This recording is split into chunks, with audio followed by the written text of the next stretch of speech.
আরজি করের ঘটনার ভয়াবহ স্মৃতি ফিরল মধ্যপ্রদেশের গোয়ালিয়রে। 25 বছরের এক জুনিয়র ডাক্তারকে ধর্ষণে অভিযোগ উঠল তারই সহকর্মীর বিরুদ্ধে। একটি সরকারি মেডিকেল কলেজে হাসপাতালে হস্টেলে একটি পরিত্যক্ত ঘরে নিয়ে গিয়ে ওই তরুণী ডাক্তারের উপর নির্যাতন করা হয় বলে অভিযোগ। রবিবার ওই ঘটনায় ইতিমধ্যে অভিযুক্তকে গ্রেপ্তার করেছে পুলিশ। গোয়ালিয়রের এসপি অশোক জারন বলেন, ওই সরকারি মেডিকেল কলেজ হাসপাতালে হস্টেলে সম্প্রতি পরীক্ষার প্রস্তুতি নেবার জন্য থাকতে শুরু করেছিলেন ওই তরুণী ডাক্তার।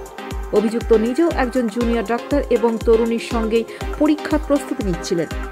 পুলিশ সূত্রে আরও জানা গিয়েছে, হোস্টেলের একটি পরিত্যক্ত রুমে তাকে পড়াশোনার সাহায্যের জন্য ডেকে পাঠান অভিযুক্ত।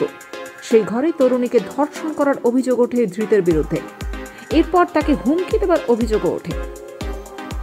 কাম্পু পুলিশ স্টেশনের সমস্ত ঘটনা জানিয়ে সহকর্মীর বিরুদ্ধে এফআইআর দায়ের করেন সরকারি মেডিকেল কলেজের জুনিয়র ডাক্তার।